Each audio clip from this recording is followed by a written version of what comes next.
او داسې ناشنا غوندې غر چې یو اوږده سوکړی یې ختلې ده. نو دی ودرېد د الله دې قدرت ته ګوري. حضور پاک مبارک چې هم د شپې پاسېد تهجد له، نو د ستورو ته به یې وکتل او د اسمان ته، نو او به یې فرمایل ان فی خلق السماوات والارض واختلاف الليل والنهار لآیات لأولی الالباب. د الله د قدرتونو نه به الله معلومه. امام شافعي صاحب وایي که نه، چا یې تپوس کوي د خدای پاک د وجود څه دلیل دی چې الله شته؟ وی ګوره البعرة تدل علی البعیر، وایي چې په ځمکه پچه پرته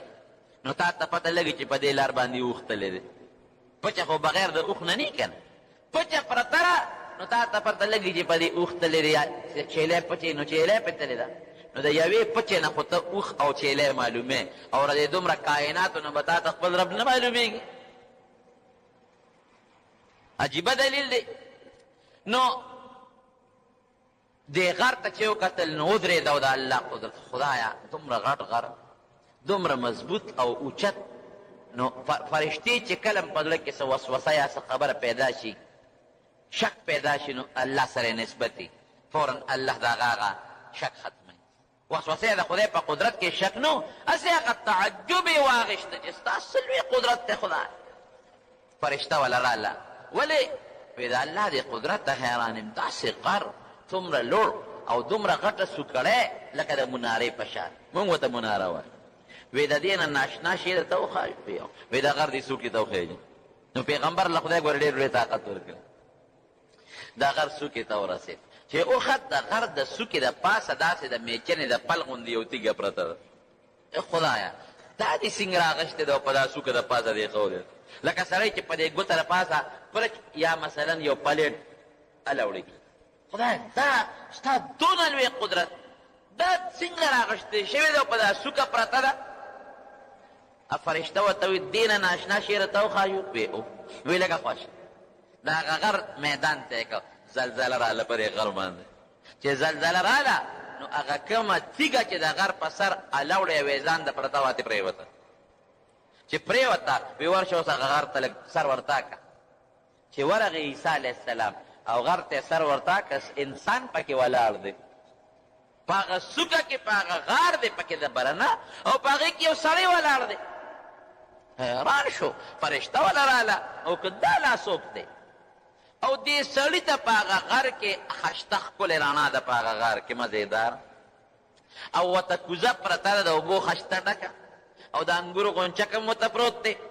او دا سړی په منځه ولاړ دی مونځ کوي. دی لا حیران شو چې خدایه دا سړی دې غار ته دې څنګه راوستی دی، او په دې غار کې دا رڼا پکې د کوم ځای نه راله، او بیا د انګورو غونچک ورته څوک راوړي او د اوبو ورله څوک راوړي؟ الله په دې قادر دی ورونو که نه دی؟ بیبي مریم پوټې ماشومه وه که نه، حضرت مریم علیه السلام د عیسی علیه السلام مور. نو حضرت زکریا علیه السلام په خپله کفالت کې واغېسته، وي دا زما رشته دارم ده او ترور یې زما ټبر دی، او زمونږ د استاد لور هم ده، یو وینه زما بی بل وینه زما بی، زه به یې تربیت کوم، بل وی زه به یې تربیت کوم. نو فیصله یې په دې وکړه چې راځه دریاب کې قلمونه وغورځوو. تورات ویې لیکه، نو چې د چا قلم په ځای ودرېد نو هغه به یې تربیت کوي. نو چې قلمونه یې دریاب کې وغورځول نو د هغه نورو خلکو قلمونه اوبو یې وړل، او د زکریا علیه السلام هغه قلم په دریاب کې ولاړ څه کوي چې کم طرف نه اوبه راتلې اخوا روان شو لکه کښتۍ غوندې.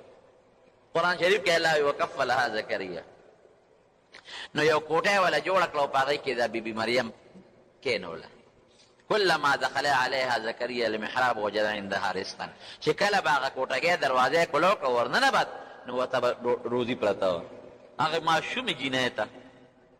او څنګه روزي وه؟ مفسرین لیکي وی د جمې میوه په اوړي کې او د اوړي میوه په جمې کې، لکه د دې زمانې میوه ده دا په جمې کې ورته پرته وه، او د جمې میوه په اوړي کې. نو حضرت زکریا علیه السلام ورته وایي انا لکې هذا، دا میوه ده که مې راغلې؟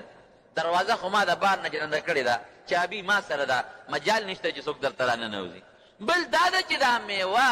که چا راوړه نو هغه زمانه کې فرجونه او دا دغه خو نو که نه دا سټورونه، دا د جمې په اوړي کې او د اوړي په جمې کې دا د کمې نه راځي. هغه ماشومه بچی ورته څه وایي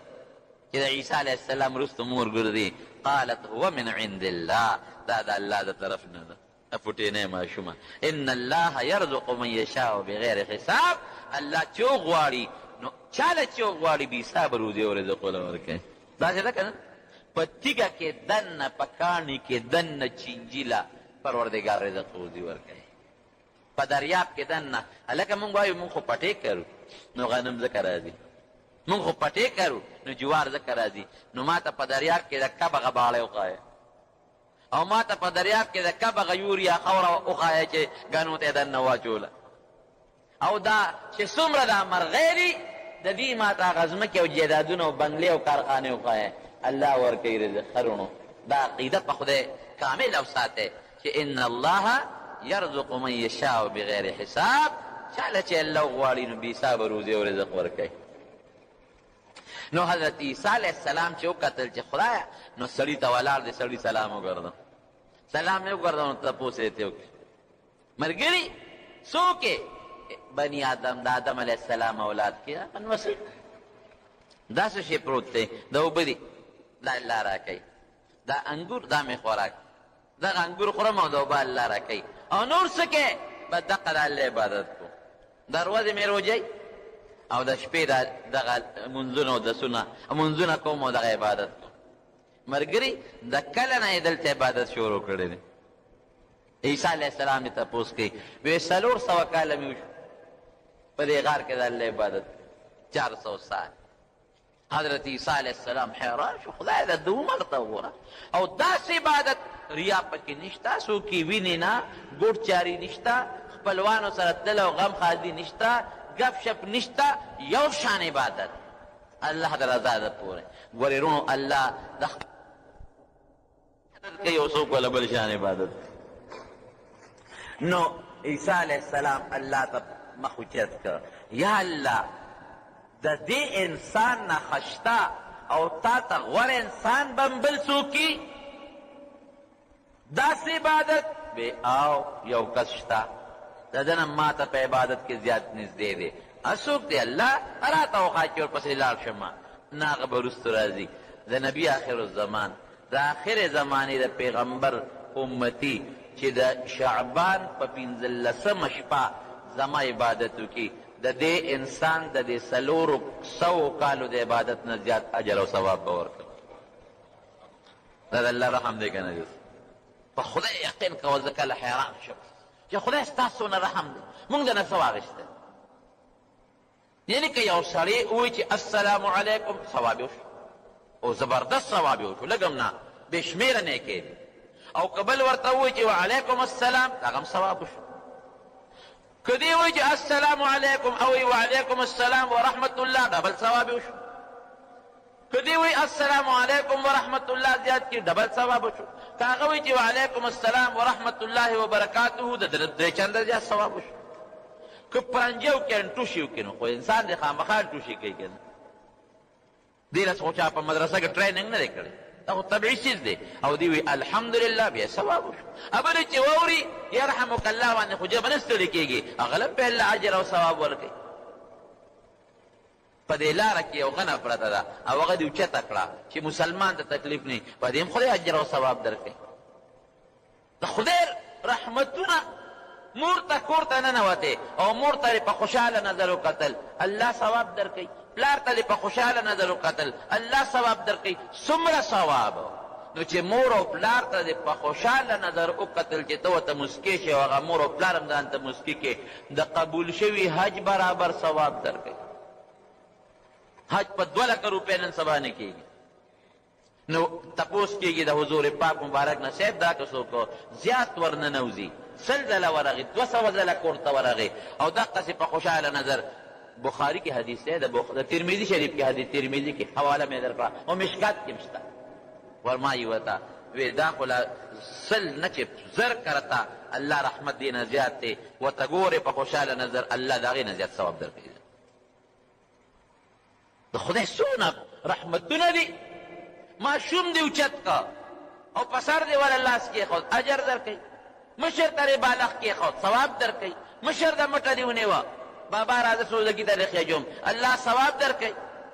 د استاد قدر دی وکړه الله ثواب درکړي جمعه ته خیخ پر دن نکړه ثواب درکړي ګسر اعتبار وسه ثواب درکړي قرآن شریف دې خپل کا پاغه الله ثواب درکړي یعنی داسې الله پاک او اسره جبل قوا الله الله قوا درود شریف وایا کمپیوټر د ثواب دی چالو دی دومره د خدای رحم یو سکند کته وای چې زما دې سریر شکینټه په ثواب کې تیری شنو الله گواه دی چې خدای پاک دام درکړي او زه دې مثال در کوم په د شپې خو به زودی منظمه ثواب به څنګه کېږي حضور پاک مبارک فرمایي چې د شپې د کېږي اودس وکړه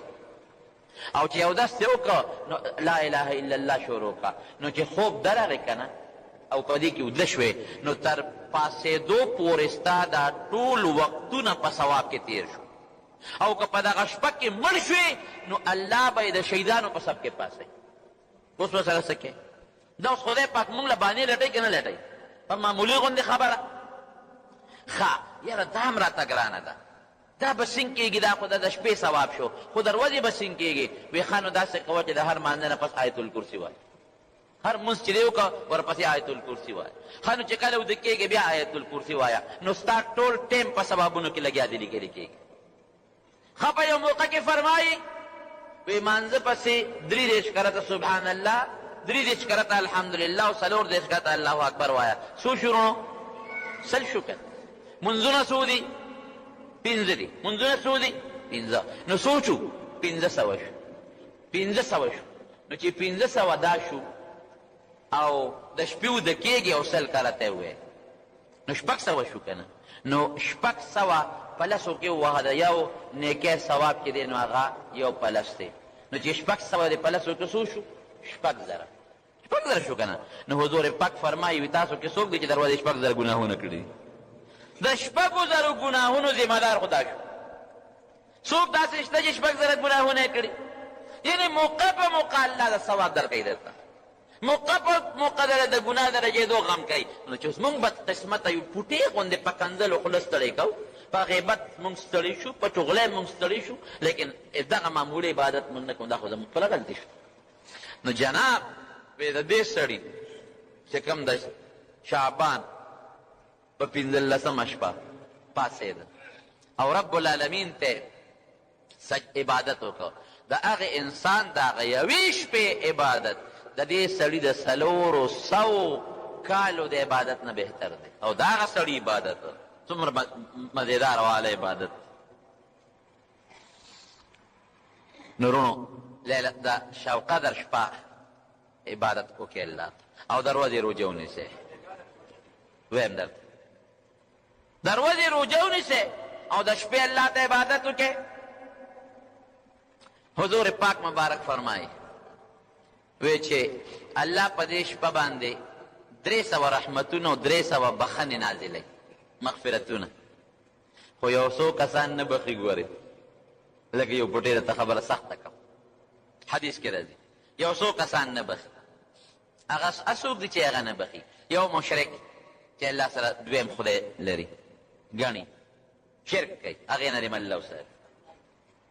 دویم څوک دی سودخور چې سودي کاروبار کوي دوه شو دریم څوک دی جادوگر او کوډګر چې په خلکو جادو کوي او کوډه کوي درې شو څلورم چې شراب څکي همیشه اوس یو سړي اوس کله توبه ته ویست او بیا نه څکم دا خیر چې همیشه شراب څکي بل همیشه زناکار خدای دې مسلمانو ساتي که یو کس نه وشو توبه ویستله الله به معاف کړي خو چې همیشه او بل پکې څوک دی یاره دې نه خو به انشاءالله زموږ د مسلمانان خلاص دي شکر د شرک موږ نه کوو موږ الله یو منو داسې ده که نه ټول وایي چې ایمان هم تازه شي الله وحده لا شریک یې ومنو شکر او سود به هم چې ته بس قسمت چې ته یو کس دوه کوي ګنې الحمدلله عام مسلمانان د دې نه خلاص دي او د شرابو نه هم شکر دی خلاص شو او د دغه بدعملۍ نه هم شکر دی خلاص شو او کوډو جادوګرو نه هم خلاص شو او یو کس پکې بل دی څوک دی مشاهد چې کینهګر خدای نه بخي او د ما په خیال چې دا بیماری د کینې والا دا به دې نه به څوک هم خلاص نه توبه وباسئ حسد من شر حاسد اذا حسد کینه ډېره خطرناکه ګناه او چې مسلمان سره ته بغض او حسد او کینه کې هغه دې څه وکړل اسم نشي کولی. زه اکثر طالبانو ته دا ټکې وایم زم که یو سړی چا سره کینه او حسد کوي د هغه څه نشي کولی دله دا سزا ډېره ده چې هغه خپل وخوړه خپل وخورئ که نه زه بل زه تا سره کینه وکړم تا ته نقصان نشم رسولی ځان له مېړه وخوړه دی غټه سزا شو. او کینهګر خطرناک په دې دی چې د ده د الله په کار اعتراض نه لکه مثلا یو سړي د خدای علم ورکړه او زه ورسره حسد او کینه کوم نو دا خو مې په خدای اعتراض وکړي چې خدای پاکه دا علم دی ولې ورکړی. یو سړي له خدای مال ورکړه یو سړي له خدای حسن ورکړه یو سړي له خدای عزت ورکړه او زه ورسره کینه کوم نو دا نعمتونه الله ورکړل نو دا الله په نعمت زما اعتراض دی چې خدای دا نعمت وله ولې ورکړه الله وایي ته ما نه ښه پوهېږې ته په خدایه کې ما سره ځان شریکې په علم او پوهه کې ما سره ځان شریکې دا په خدای اعتراض.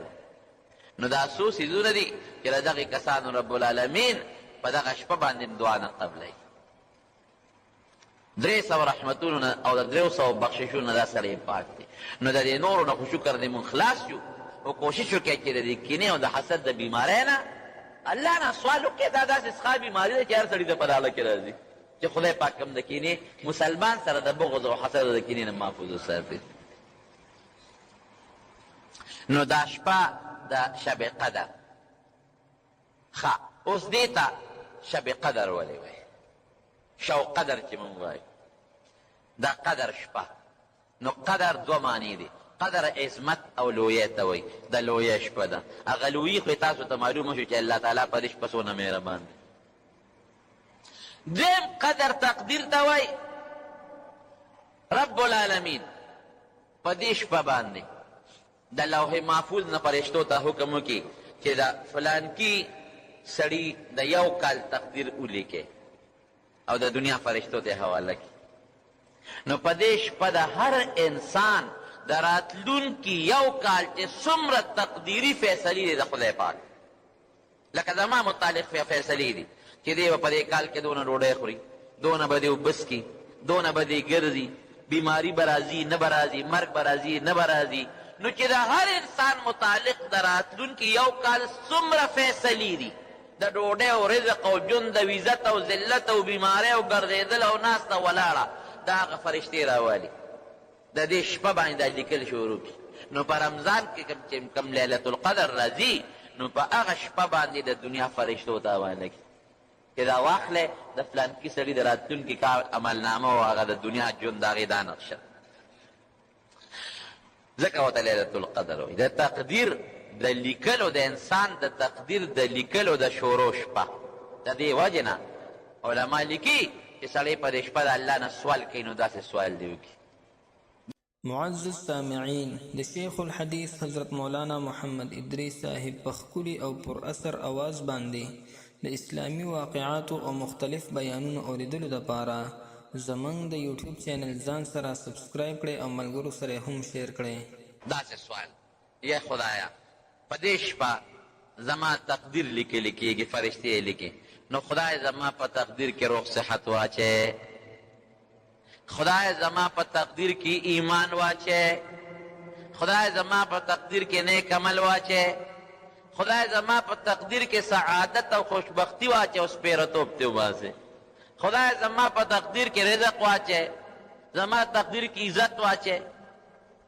الله بدلی یمحو الله ما یشاء ویثبت وعنده ام الكتاب. قرآن شریف کې الله وایي چې اصل تقدیر ما سره دی او د تقدیر د بدلولو محو او اثبات چې ورته وایي لیکل او یا روانول وایي دا زما اختیار دا کار د کولی شم.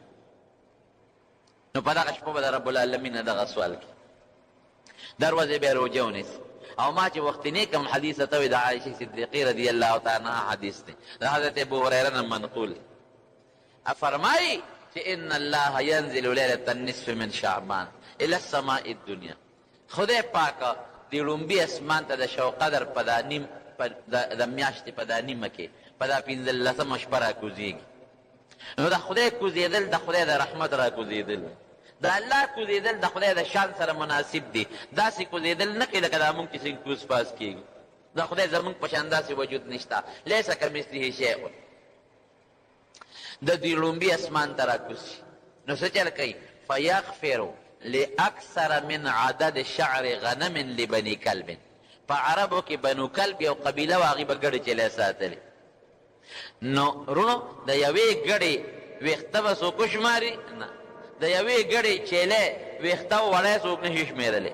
نو وایي د بنو کلب قبیلې چې څومره ګډه چیلې دي غنم په عربی کې ګډو چیلو دواړو ته وایي ګډو ته هم وایي چیلو ته هم وایي او شاته هم ورته وایي ګډو چیلو ته نو د بنو کلب قبیلې د ګډو چیلو د ویښتو نه زیات مخلوق الله بخي د بنو کلب قبیلې د ګډو چیلو د ویښتو وړی تارونو نه زیات مخلوق پروردګار بخي هغه مخلوق څوک دي هغه دي چې په دا ورځې د الله روجې ونیسي او د شپې رب العالمین ته زاري وکړي او عبادت وله وکړي حضرت موسی علیه السلام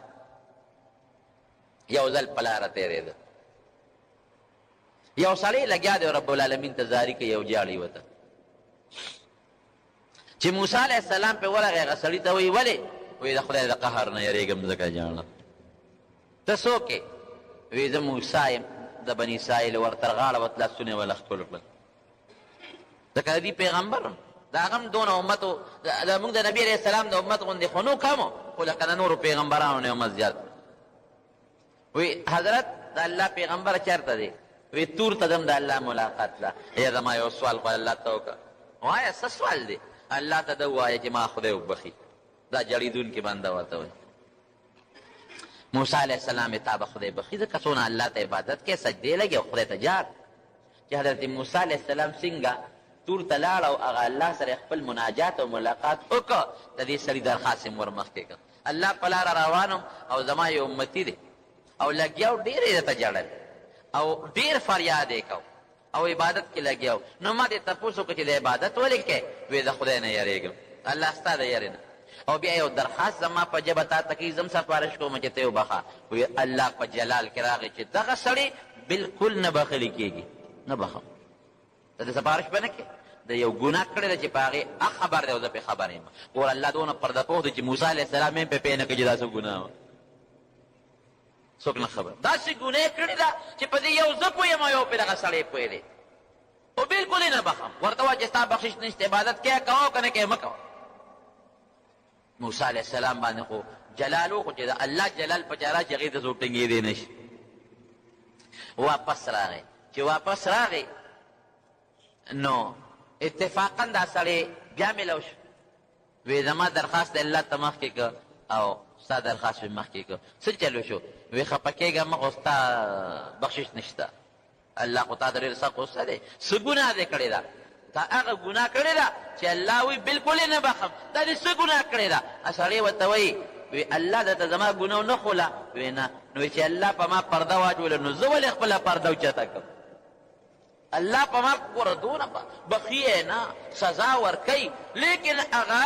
پرده وله نه اوچتوي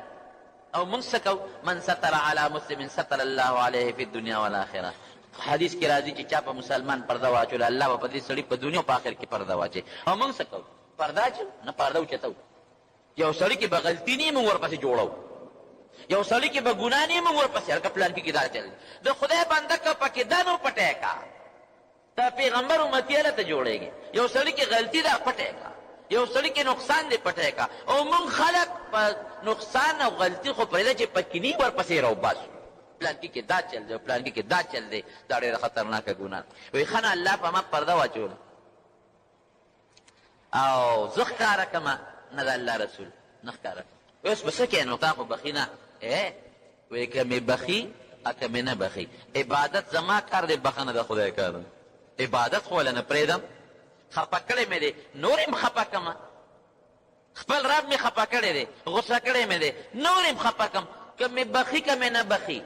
بخښنه د هغه کار دی او عبادت زما کار دی ورله به کوم او دقسې به ورته جاړم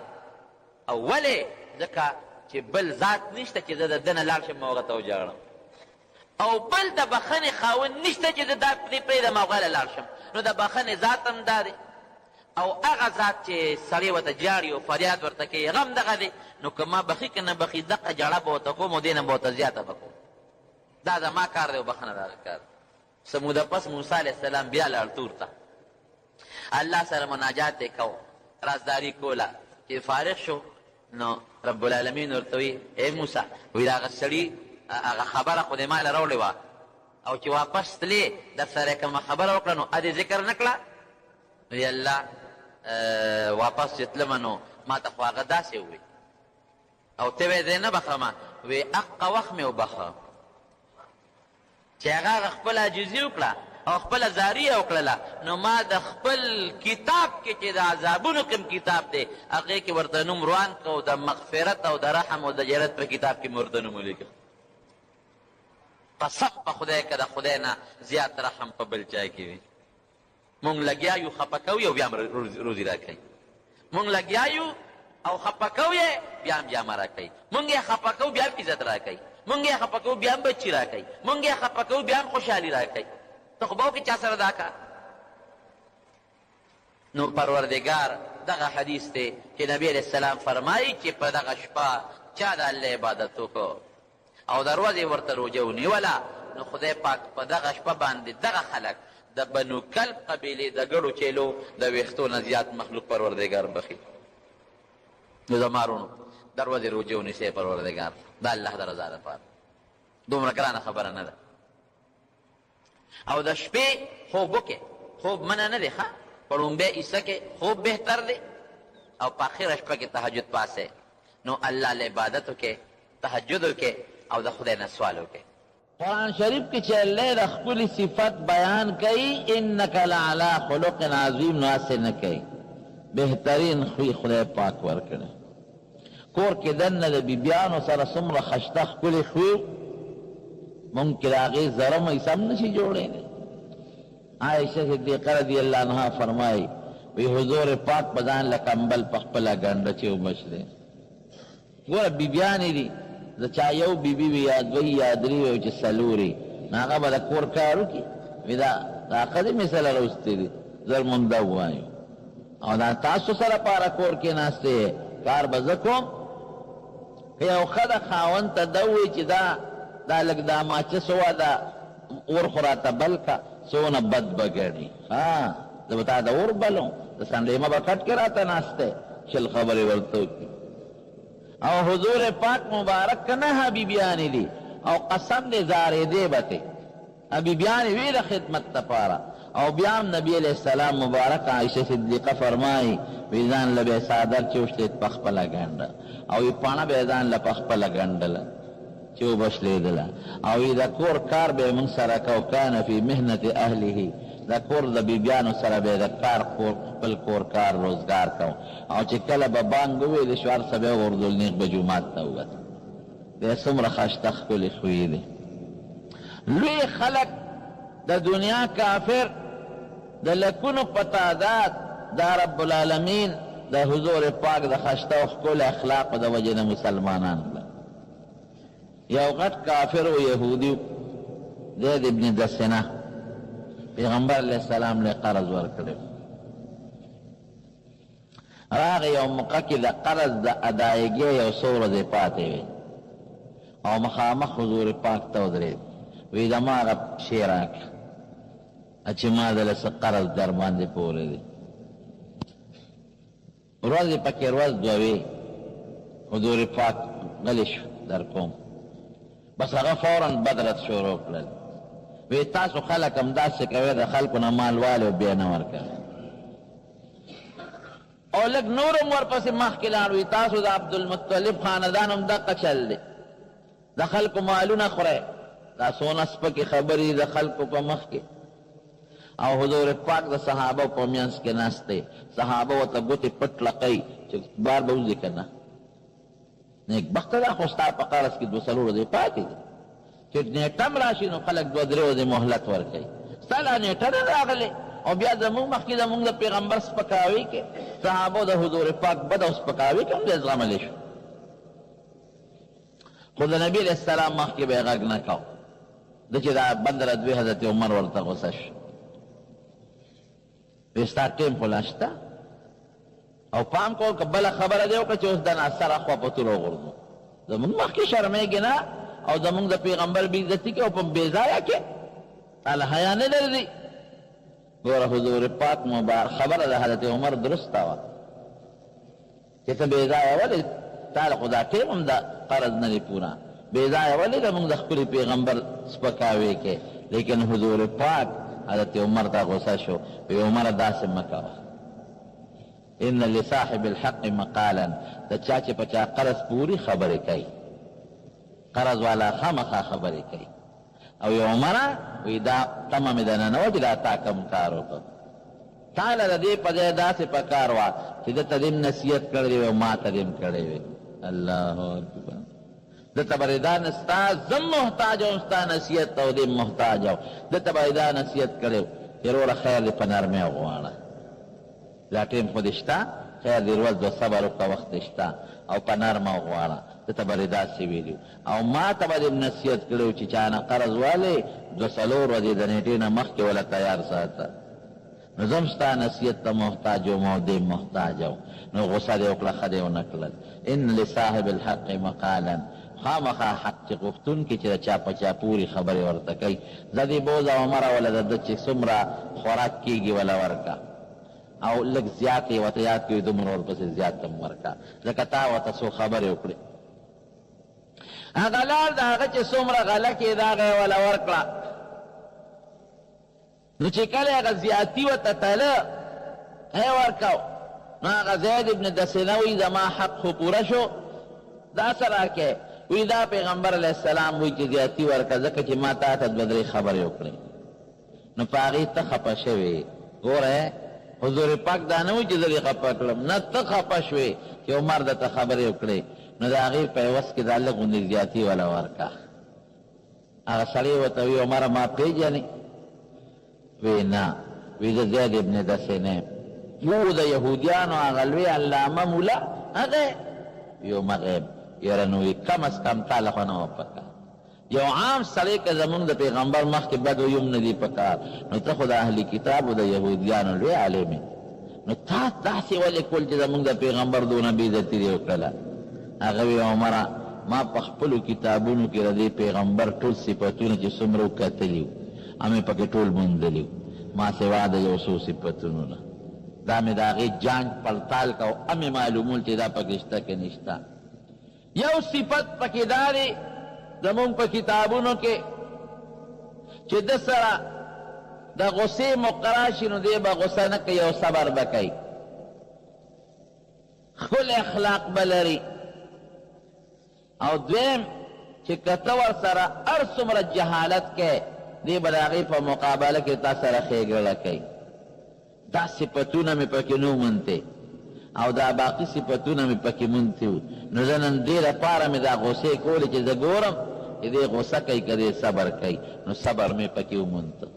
او ما ورسره ډېر جهالت او کستغې سپورې مې ووې مې زه ګورم چې دې د جهالت جواب ما له په جګړه راکوي او که په نرمۍ راکوي نو ما له هغه په نرمۍ جواب راکړ ای عمره ما خپلو کتابونو کې چې د آخرې زمانې د پیغمبر کوم صفتونو ټول ومونتل دا څو کم و دا مې پکې نن پیدا کړل راځه ما سره او زما په اسلام ګواه شه راغې حضور پاک له لاس ورکړه الله مسلمان کړ دا د ښو اخلاقو برکت نن مونږ ټول وایو د نبي علیه السلام په شان زمونږ خوی کې او دې او د هغه په شان اخلاق لیکن داسې اخلاق شته په مونږ زمونږ کور کې څه ژوند دی د ښځو سره د بیبیانو سره څه ژوند دی څومره ظلمونه کوو د ښځو سره په مختلفو طریقو د ظلم یو طریقه نه ډېرې طریقې دي بچو سره څومره ظلمونه کوو د خویندو سره څومره زیاتې او څومره ظلمونه کوو ورکوي څوک خپل پوره حق خپلو خویندو له د لوڼو سره څومره زیاتې کوو د ښځو سره د بچو سره د ګاونډي سره دا څنګه اخلاق دي یوازې په مونځ خو بخل نه کېږي یوازې په زکات نه خلاصېږي یوازې په حج نه بخل نه کېږي د دې ګاډي پاییم وي که یو پایه خراب وي بیا ګاډي نه د پایو خپل ځای دی او د انجن خپل ځای دی که انجن کې لږ فرق وي بیا هم ګاډي نه ځي او که انجن هم سمی او پایی هم سمی دا تیلو پاکی خپل دیاری که تیل پاکی نی بیا نزی او دا مبلیل خپل دیاری که مبلیل پاکی نی بیا نزی او پیچ والا تاوی سوا تاوی دا غی خپل دیاری که یو ڈیگره دا غی نکٹ کللا انجنم روغ دی پیرونم آلا دی ارس برابر فا پیچ تاولو والا شی خراب دی بیا نزی اچھا خپل پیک دی زور ورکے کاغی کی فرق دی بیا نزی دا هر شي خپل ځای دی په ګاډي کې د یوه ډیبری چې پکې کم وي نو ګاډي ته نشي بوتلی دا نه به د نیغې لارې په دې کندې ته وغورځېږي بېغمه به دې کې نو د ګاډي کې د هرې پرزې خپل ځای دی ټولې په کار دي چې دا وین والا به ګاډي چلېږي دغه رنګې د مسلمانۍ خپلې پرزې دي د مانځه خپل ځای دی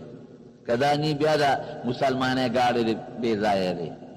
او دغه رنګې د زکات پکې خپل ځای دی د حج خپل ځای دی د بندگانو د حقوق خپل ځای دی د ښځې د حق د بچو د حق د رونو د حق د معاملاتو د دې خپل ډیبری دي دا خپل ځایونه دي په اسلام کې لري یو ډیبری چې په ګاډي کې نه ګاډي نشي چلی دی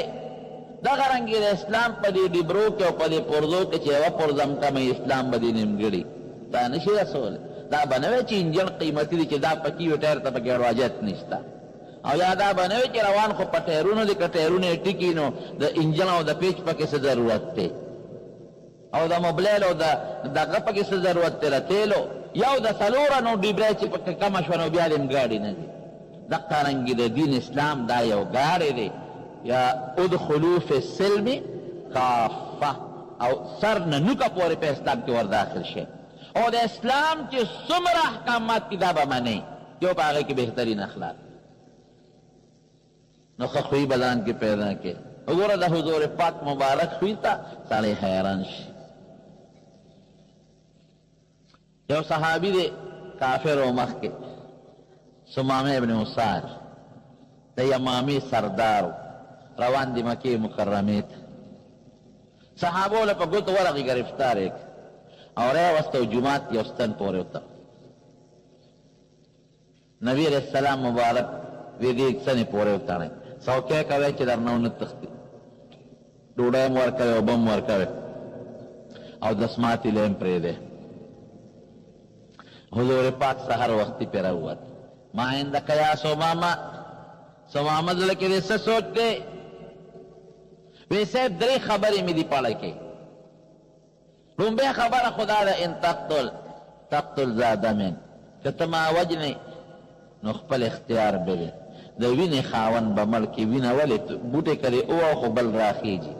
نو که زه دې مړ کړم وینه به مې توی کړي اصل به مې مړ کړي او یا دا چې زما ډېره لویه وینه ده ګورئ عظیمه وینه مې ده که دې مړ کړم ډېر لوی قوم مې د اسانه خبره نه ده بدل به ده نه دی او که احسان کې تنعم علی شاکر نو زه به دې ډېره لویه شکریه ادا کوم ولې د قوم سردار یم نو چې زما باندې احسان دی او که دا زما په ټول قوم احسان دی نو ټول عمر به زما قوم ستا احسان هېر نه کړي که خوشې کوې مې احسان کې وان كنت تريد المال فسله او که مال غواړې فدیه غواړې نو وایه چې څومره دې پکار قوم ته به سوال جواب وکړم درته به یې راولېږي نبي علیه السلام اړو غږ هم ونه کړه د هغې مقصد دا چې پرېږده چې دی په دې جومات کې تړلي چې د صحابو د اخوي اخلاق وویني سبا بیا په حضور پاک را تشریف راوړه بیا ورته ما عندک یا سمامه څه دې زړه کې پراته دي وایه وی صاحب هغه پرونی درې خبرې دي په درېیمه ورځ بیا پې نبي علیه السلام راووت ما عندک یا سمامه زړه کې دې څه پراته دي وی حضرت هغه درې خبرې دي که احسان کې نو ډېر لوی شکر به دې ادا کړم او زما قوم به دې لوی شکریه ادا کړي لوی عزت به وګټې او که وجنې مې ستا خوښه ده ولې زما وینه تویې او که زما وینه دې توی کړه نو د ډېر لوی قوم دشمني به په غاړه والې ګورې وړه خبره نه ده او که فدیه غواړې نو وایه چې څومره دې خوښئ قوم ته سوال جواب کوم چې راویلېږي حضور پاک صحابو ته اطلقو سمامه زه یې مفتې پرېږدی په مخه دی ښه زه احسان هم در باندې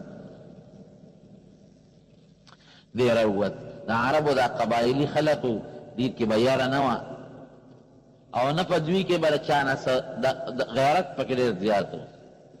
راووت لال مخامخ یو باغ و د کجورو هغې ته ورننوت او ویې لامبل او نیغ واپس راغی حضور پاک ته مخکې کېناست ثمامه بیا رالې یا حسین راغل ومې لمبل وی قسم دی دا اوس نه لږ ساعت مخکې ستا نه مبغوث ترین انسان ما ته بل نه ښکارېده ته مې ډېر زیات بدي شوې او نن ستا مخ ما ته د ټولو مخونو نه اعلی او بهترین او محبوب ښکاري ډېر زیات مې ستا مخ خوښ دی مبارک او دا اوس نه لږ ساعت مخکې ستا د ملګرو نه مبغوث ترین ملګري چې مې بدي شو ستا د ملګرو نه زیات مې بل څوک نه شو بدي او اوس وایي ستا ملګري ما ته د ډېرو محبوب او غوره او ښایستهو خلکو نه نور څوک ستا د ملګرو نه بل څوک نه ښکاري او لږ ساعت مخکې چې زما بدي شو په ټوله دنیا کې نو ستا کلی مې بدي شو دا راته ډېر مبغوظ او اوس ستا کلی ما ته د ټولو کلو نه محبوب ښکاري ډېر خوښ راته ښکاري ومې لیدل هر څه په دې سترګو ستا او ستا د ملګرو د ښکلي خصلت اخلاق مې ولیدل دا خو د دروغجنو خلقو اخلاق نه دی لاس راکوه حضور پاک له لاس ورکړه الله مسلمان که دعوت یې نه دی ورکړی د حضور پاک د اخلاقو د وجې نه مسلمان شو وی صاحب ما د عمرې اراده کړې وه ستا ملګرو رونیوم هغه عمره وکړم وی لاړ شو لاړ مکې مکرمې ته هلته اطلاع رسېدلې وه چې ثمامه مسلمان شوی دی د مکې خلکو پیغور ورکړه ثمامه لاړې صحابي شوې چې کوم سړی به مسلمان شو صحابي به ورته لاړې صحابي شوې بې دینه صحابي معنا خپل دین پرېښودونکې بل دین ته تللی بې دینه شوې او ورته څه وایي وی نه ما زه بې دینه شوی نه ولكن اسلمت مع محمد رسول الله صلی الله علیه وسلم د حضور پاک په لاس کې مې لاس ورکړی دی مسلمان شوی یم او ګورې ما له پیغور مه راکوې مکې ته به راځه د علاقې نه غله راتله غنم به راتلل ځکه مکه خو د وادن غیر ذي زرعه هغه داسې دشت علاقه وه او غرونه چې هغې کې خپله غله نه کېده نو ده ته محتاج یو وی قسم دی پیغورونه مه راکوئ اوس به یو دانه غله تاسو له نه راځي د یمامې نه اله به راځي چې رسول الله مبارک وی چې ورلېږې په ځان به اوس پوه شوې څنګه انقلاب پکې راغی د اخلاقو نه مسلمان هم شو او څونه تابعدار شو نه خو حضور پاک دې مدرسه کې داخل کړه چې ورېږه سبق ووایي او نه سکول کالج کې داخل کړه د هغې اخلاقو دونه اثر پوه شو بهترین اخلاق دا په انسان اثر کوي په بچو اثر کوي په کشرانو اثر کوي او خراب خوی او خراب اخلاق دا په بچو په ګاونډیانو په خلکو اثر کوي چې ستا خوی ښي په کور کې چې پوه چې زما دا بچي د صالحان او نیکان لوی شي نو ته په کور کې ښه خوی او ښه اخلاق د بچو مخکې وچلوه دوی په خپله به ټیک کېږي د دې بچي مثال د کولال د خټې دی د کولال د خټې نه که منګې جوړی منګې هم ترې جوړېږي او که کوزه ته جوړی کوزه هم ترې جوړېږي او که کاسه ته جوړی کاسه هم ترې جوړېږي او که تنور ته جوړی تنور هم ترې جوړېږي خواري به ورسره هغه جوړونکي کوي که کوم شی جوړی جوړېږي نو د بچو مثال د دغې کولالۍ خټې دی د ده مخکې ته د ښه خوي مظاهره وکړه هغه عکس پې پرېوځي هېڅ نصیحت ته اجت نشته دې به هغه لار په خپله وایي او که ته ورته ټي وی ذات کې او بربند فلم ګورې او تم ناست او ښه درې ناستی نو ستا څه خیال دی چې بچي به د جومات کې ناستې وایه که بچي به د جومات کې ناست ابه تا سره کښېني بابا مې ناسته بېبې مې ناسته تا مخکې به ناست بیا به ته جومات کې ناستې هغې به ټک ورکوي یاره ستا د زړه ختمه شوې د هغې نه اچالې له نه زده کړ او که ته د هغې په مخ کې ګناه کوې هغې ستا نه سوال نه پیدا کېږي ته به ګناه کوې د بچو مخ کې نو بچي به د مدرسې ته ځي بچي به د قرآن راخلي د ګناه سر به ستا نه مخکې په هغوی باندې کېږي اخیري انجام به ستا هم خرابوي او د هغه به هم خرابوي لږه حیا خو پکار ده خدای بندګار دا مونږ په کوم طرف روان یو مخکې به لږ غوندې پلار د بچو نه حیا کوله او بچو به د پلار نه حیا کوله قسم دې داسې ملي دي چې بچو نسوار د پلار مخکې نه دی اچولی دا دور ملي دی داسې خلک ملي دي اخوا به شو نو نسوار به یې واچول پخوا د نسوارو دا رواج زمونږ په دې علاقه کې زیات و د پلار مخکې به یې نسوار نه اچول ډېر داسې مې لیدي چې پلار مخکې سګرټ نه دی څښلی، اوس یو ځای فلمونه ګوري. دروغ وایم که رښتیا وایم؟ یو ځای ګوري، یو ځای ناست دی، یو ځای ګناه کوي. نو داسې اخلاق خو موږ د پیغمبر علیه السلام امتیان یو، د هغه په نقش قدم خدای روان کړو، د هغه په طریقه روان یو. دا څنګه طریقه ده؟ ته څنګه امتي؟ دا څنګه اخلاق دي؟ دا خوی دی چې جومات نه پکې پټوه، دا هم اخلاقو کې راځي که نه؟ جومات نه جانماز پټوه، د جومات نه مصله پټوه، د جومات نه دری. دا موږ د جوماتونو دا ژرندې ولې وارې دي؟ دا ولې څه چل دی؟ دا زموږ جومات په هندوستان کې دی څه؟ هندوان راځي غلا ته کوي. دا جومات هم په چین کې د چینیان راځي څه؟ دا جومات هم په روس کې د روسیانو نه پټو څه؟ نه، څوک راځي؟ مسلمان راځي. دا خدای کور ته مې ژرنده والې ده چې انسان په خدای ډاډه دی، ده کې دونه حیا نشته چې دی په خدای ډاډه دی چې خدای ستا د دې کور نه م دا غلا کوم. نو چې یو سړی په خدای ډاډه دی نو زما به سګېلی او ستا به دې سګېلی. د خدای کور ته ژرنده وال دا خو ډېر لوی افسوس دی. په دې تاسو سوچ کړی دی؟ دا څومره لویه خبره ده. ولې دا خدای کور ته ژرنده؟ خدای خو زمونږ ډېر لوی محسن دی. مونږ له خدای څه نه راکړي؟ رانیولی به شي مونږ، یو ساعت کې م ذلیل کولی م شي، عزت هم راکولی شي. د دې خدای خو مونږ له ډېر لوی قدر پکار. زمونږ دا شکل، زمونږ دا مال دولت عزت خو د دې الله له طرف نه دی. زمونږ ژوند مرګ عذاب خوشحالي خو د هغه په لاس کې ده. نو مونږ دغه خدای خفه کوو، مونږ به څنګه خوشحاله کړي؟ جومات ته ژرنده وه، ولې چې څوک به فقیر پټ کړي، جی ژرنده کا ور دری به پټه کړي، جی ور ژرنده کا جانماز به پټ کړي. دا ځای زما دی که دا د خدای دی؟ دا خو د خدای کور دی. د خدای نه غلا کې شرمېږي م نه، حیا سوچ ټیک نه دی کړی چې په چا ورلمه؟ یو ټوپک ما پسې رالی، یا تا پسې رالم، یا بل لور پسې رالم، او به یو خدای پسې ټوپک رالی. د خدای په کور ور دی. او بیا مې داسې مې اورېدلي دي، داسې مې اورېدلي دي چې قرآن شریفونه یې پړی کړي دي او په هغې ختلي دي او پکې یې کوز کړي دي. دی به م وایي ما ته دوا وکړه چې ما خدای وبخي، ما ته دوا وکړه. دی به هم د اختر په ورځ نوې جامې واچوي، عیدګاه ته به نور مونځ خو به نه کوي، عیدګاه ته به لاړ شي، هلته به دی ناست دی چې ما خدای وبخي. او دی چې مړ شي نو زه به یې جنازه کوم، او ته به هم جنازه کوې، دوا وکړې جي، او دا مسلمان دی او دا خو ډېر ښه سړی و، چې خدای پاک خدای دې ذلیل او رسوا کړي. خدای د کور نه دې په قرآن شریف د پاسه قدمې کړي، بالک پټوه او د خدای د کور نه موټر وباسه، او د خدای کور له به راشي غریب په سیکل باندې د جمعې مانځه ته سیکل پټ کړي. دا زمونږ اخلاق دي. یو کافر وي مسلمان شوی چې ته چې جومات ته تلل، ملګري په سپلی اوچتې کړې، یو دوی څه کوې؟ وي دا سپلی کم راواله، او زه به یې والم. وي کم خوا په سپلی ولې اوچتوي؟ وي دا مخکې ږدو که نه، وی عبادت خانې ته سپلی مخکې وړو، ولې دلته نه ږدو؟ وي دا خلک پټوي. وی څوک یې پټوي؟ دا زمونږ مسلمانان، نه هغه دین مې نه دی پکار چې عبادت ته ځم او د دې مال سپلی پټېږي،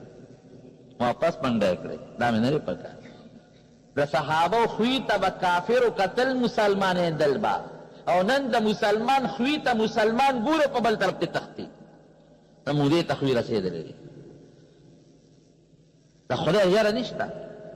رور د رور دشمن، کوشش کوم چې د سره بد وکړم، بس کوشش کوم چې د ګاونډي سره بد وکړم، کوشش کوم چې د پلار سره بد وکړم، کوشش کوم چې د رور سره بد وکړم، کوشش کوم چې د ملا سره بد وکړم. دین راته ښایي، ما ته خو دین ښایي که نه؟ نیغه لار راته ښایي، ښه اخلاق راته ښایي. کوشش کوم چې څونه مې بد کېږي چې دیم زه ګیر کړم، دیم زه رسوا کړم، دیم زه ذلیله کړم. دا زموږ اخلاق دي. دلته دې وس رسي، طاقت دې رسي چې څه کوې کوه، ورځې به که نه به ورځې. او دلته به دې داسې راونیسي. قرآن شریف کې الله فرمایي چې وی کله راونیسم ظالم له مهلت ورکوم، مهلت ورکوم. وی چې کله یې راونیسم بیا د چا پلار باندې نشي خلاصولی. خدای نه ویارېږي. د ښکلي پیغمبر خشته او بهترین اخلاق ځان کې پیدا کړي، او الله دې په مونږ کې پیدا کړي. ماشومانو سره ستا عجیبه خوی د حضور پاک واړو سره کبر یې نه دی کړی. حضرت انس فرمایي یو ځل یې زه څه کار پسې لېږلم، دا کار وکړه. وی ما ورته خاندل، ډېره کوټې ماشوم و، 10 کاله مې وي د حضور پاک خدمت کړی دی. په دې 10 کالو کې ما ته اف نه دی ویلې، اف. قدمت رسول الله صلی الله علیه وسلم 10 سنین، 10 کاله، فما قال لي اف، چاته اف نه دی ویلې. او که یو کار به مناسب او ما به نو کړی د دنیا دا کارونه دی نه دی ویلي چې هلا فعلته هذا دا کار دی ولې نه دی او که یو کار به داسې غیر مناسب و د دنیا د دین نه او به ما پرېښی و دی نه دی ویلي چې لما دا دی ولې نه دی کړی داسې خشتخ وي وی جناب ما ته وی دې کار پسې لاړ شه وی ما ورسره خوشطبي کوله چې نه ځم نو نه یې راته غوسه وکړه او نه یې راته بد ردوي وی په خپله کار پسې روان شو خو زه لاړم کار پسې روان شومه دې ته مې نه وکړه داسې چې ګپ لګوم او زه روان شوم وی د شانه در پسې راپسې را روانو وی ما ته وی اونیس ای انس ګوټیا چېرته ځې وی مې چې صاحب هغه کار کوم تا چې ما ته وی چې زه نه ځم زه خو خپله ورپسې را روان شوم وی نه د الله رسوله ورپسې ځم دا دی دې ته خوی وایي خشته مزیدار په یو موقع کې یو صحابي نبی علیہ السلام او فرمایل وی که د چا په ما څه بدل پورې راشئ مانه واخلئ زه الله له تلل غواړم او په داسې سینه تلل غواړم چې په ما د چا انتقام او بدل نه پورې یو صحابي را پاسېد وی صاحب زما در باندې یو بدل پورې دی وایه چې درکم وی ما نه د یو ځل څپېړه ایستې ده په دې املا دې رانه ډب ایستې دی لکه ما در سره ټوقې به کړي وی که ترې ټوقې کړي دي او کار څه دې کړي دي خو دا بدل مې در باندې پورې دی وی راشه ما نه یې دلته واله خو به کې څوک داسې یو مشر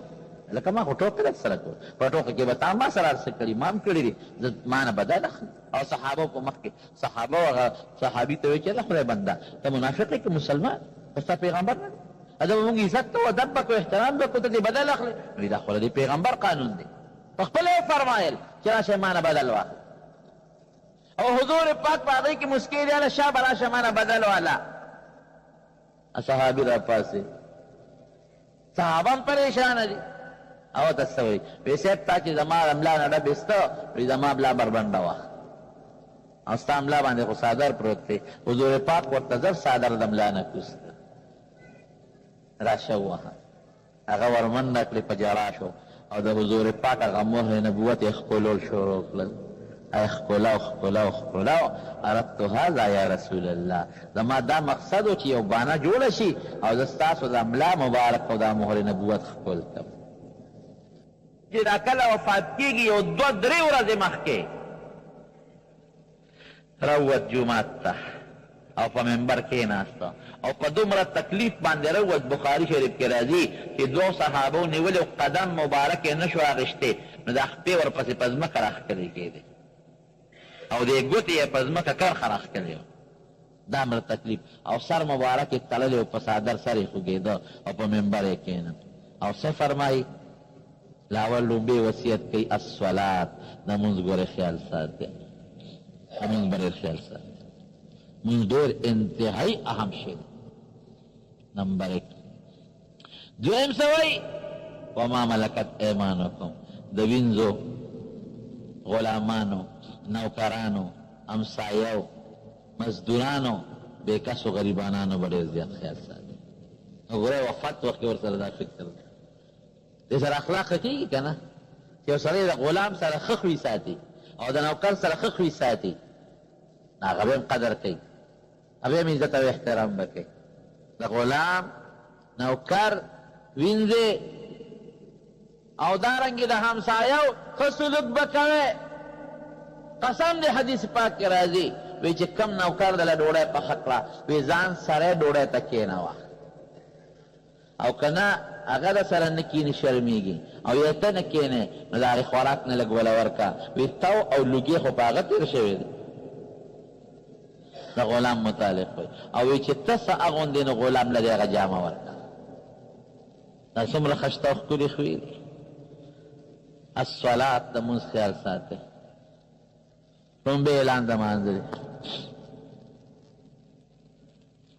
دویم وما ملکت ایمانکم د وینځو غلامانو نوکرانو همسایو چې د لاس لاندې دي دا معنا هغه زمانه کې وینځې غلامان د به معنا وکړم د لاس لاندې چې ستا کوم خلک دی د هغې لحاظ او خیال ساتئ او یو بله موقع کې فرمایي النساء د ښځو خیال ساتئ فإن كن عوان فی ایدیکم دا ستا په لاس کې قیدیانې دي که ته ورته وایې چې پلار که راځه نو ځي به، او که ته ورته وایې چې مزه نه به ځي، نو د ښځو به خیال ساتئ، ظلم به پرې نه کوئ. داسې خشته ښکلې ښوي. صحابه سره به یې خوشطبي کوله، ناست به ورسره، کبر پکې نه ونه. وایي که د بار نه به څوک رالل نو نبي علیه السلام به یې روپېژندنه چې حضور پاک پکې کمی و دی. وایي داسې به یو د صحابو سره ناست و، خوشطبي به یې کوله. حضرت انس ته به یې وایي یا ذا الاذنین، ای د دوه غوږو خاونده، نو دوه غوږه خو دار چی. یو بیبي والا راله، وی صاحب ما ته دوا وکړه چې ما خدای پاک جنت ته بولي. وی بوډاګانې خو به جنت ته نه ځي. په ژړا شو، هسې مونځونه کوم او هسې خواری کوم. وی نه، حضور پاک ورسره خوشطبي. وی ګوره بوډی به جنت ته نه ځي، تا به خدای پېغله کړي، ځوانه به دي کړي، نو جنت ته به بیا ځي. ښځه خوشحاله وي. یو سړی راغی، وی صاحب ما له یو اوښ راکړه سفر لپېدم. هغه صحابي ته وی دله د اوښ یو بچی ورکړه. وی صاحب د اوښ په بچي څه کوم، زه خو اوښ غواړم غټ چې سفر پې وکړم، ولې وی اوښ د اوښ بچی نیسه. دا خوشطبي به یې کوله. یو بل صحابي د بانډې نه به راته حضرت ظاهر رضی الله عنه، هغه به پیغمبر علیه السلام له د بانډې نه سبزي ترکاري راوړله. نو پیغمبر علیه السلام به ورته وی دا زما بانډه ده، بانډه. خندل به یې ورسره، او هغه ډېر زیات خوشطبع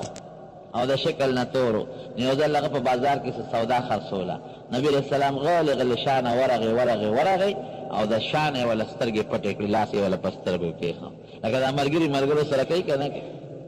په سترګو